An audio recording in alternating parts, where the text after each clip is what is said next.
most reliable figure in the team. Very durable player. Yeah, he's avoided injury so well, and obviously illness took him down this season. Declan Rice has been one of the most reliable players, but he's had to have his minutes managed as well because he suffered a broken toe, this season. We've had Odegaard suffered a horrendous injury on his international duty, really not necessarily have come back from that very well. He too has suffered with illness. Calafiori and Mikel Merino are two, 60 to 70 million pound worth of investment in two players were stolen away from Arsenal at the beginning of the season. That's disrupted their transition to the squad to the point where someone like Merino, who you can have a broader conversation about, but some Arsenal fans are just utterly wiping him out and saying that he was written off before he was given a chance, man. Really, it's nuts that that's happened to a player of his level of quality, who for the last few years has been one of the best midfielders in La Liga, has worked his way back into the Spanish national team, was vital to that team's progression to the final, of course, and the contributions he made as a substitute in that, which is what Arsenal really signed him for, was to be an impact player and a rotational figure, just like he has been for the Spanish national team. And he suffered a most strange and innocuous of injuries with a fractured shoulder, and then of course come back from that and has missed pre-season. And yet some of our fans are just willing to just say, no, he's crap, get rid of him, it's done, it's over. That happened with Odegaard though. That will happen all the time, of course. And that's because it's not just Arsenal fans, by the way, it's fickleness amongst the football community online. It's the belly of the beast, general. really.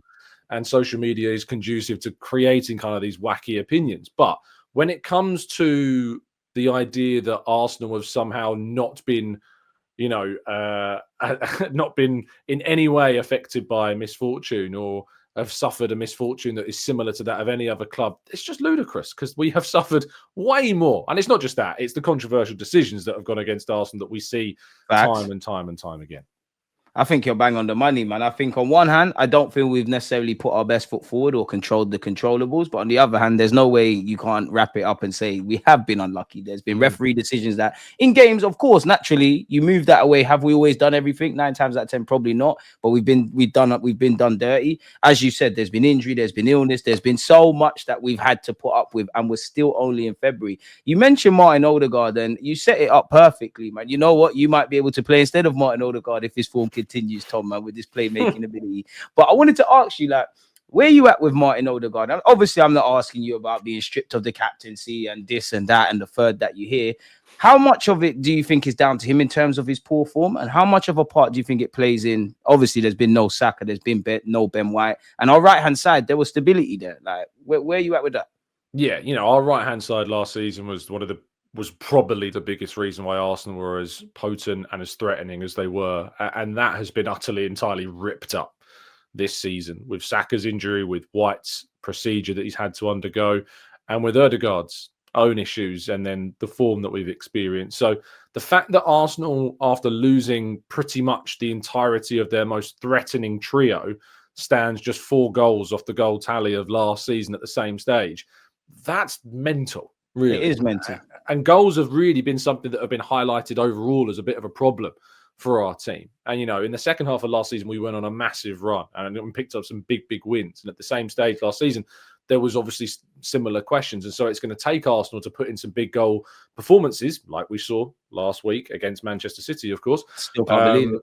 To show that we are still very much capable of that. And none of those goals that were scored against City came from set pieces either. So wow, we scored from open play. Wow. Unbelievable, I know. But yes, that's ultimately been a big, big problem. But Odegaard definitely deserves scrutiny for the performances in some ways that he's put on. I really thought that he might build upon that goal that he scored against Manchester City, but his performance against Newcastle was pretty atrocious. He had the chance to put Arsenal 1-0 up in the game and back into the tie and skewed his shot. He had another chance just before that was blocked. He had opportunities that, Odegaard, if we were talking about him the same time last season, maybe he scores those chances.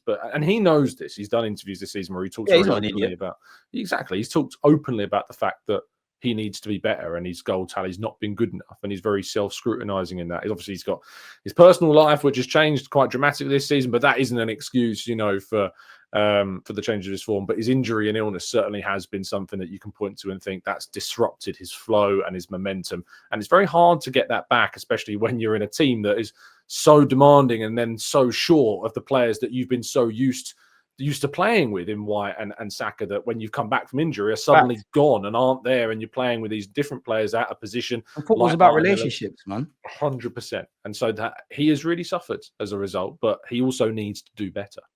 Do you think there's too much of a creative burden specifically on Martin Odegaard? I get it. He's in the 8.5, in the 10. I mean, it's Martin Odegaard. He's the most creative player we've got. But I do believe that because, yeah, as you said, he needs to do better, whether his key players are there or not. He knows he needs to do better. The man, he said it himself. But I also feel that if your creativity, quote unquote, is going to live or die by one player, when he has an off day, you're in trouble. But where are you at with that? Well, obviously, Saka was, I think, got the most assists in our team last season. Before his injury, was on course for potentially breaking that assist record in the Premier League set by Thierry Henry this season prior. Which would have been lovely. I'd be shocked if he's going to beat that now. So obviously, I don't think it's solely, on Odegaard to be the creative force in that team. I think those numbers prove that point. I also think we've got a centre forward in Havertz that's very important to the way in which we create opportunities. So there's a lot of scrutiny, and rightfully so, about his finishing ability, but his collaboration and the way in which he sets plays up and creates for his teammates, as he did for Odegaard in that game against City, is also an important part of our team. So it's not solely on him, but there's definitely a big weight on Odegaard to be a creator. And when he's not on song in a game, you can definitely see the impact on the team, as a result. And I remember that period where he was missing. We did look pretty devoid of ideas. Everyone was crying for him to be back. It's football. Exactly. And I thought maybe Waneri could have been used more during that period, but the way in which Waneri's kind of come back from this recent injury, and the fact that he got that injury, I think, to a degree, vindicated maybe why he didn't come in so early in this season and why it's been a gradual process with him. But we're starting to see him now, and hopefully with him now definitely going to be starting games with Martinelli and Saka at the same time, and Jesus out too, that hopefully Waneri can start to take on more responsibility as well.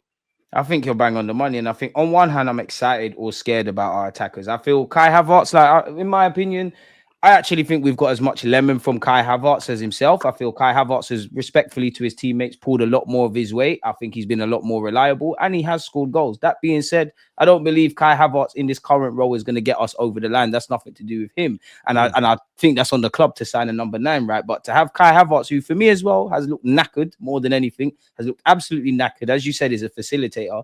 And to be without your first choice wingers now, and to be relying on, as talented as he is, a young Ethan, it kind of does scare me. And it would be a romantic story as if in May we win something, but we'll have to see. I want to continue the theme about midfielders. Yeah, what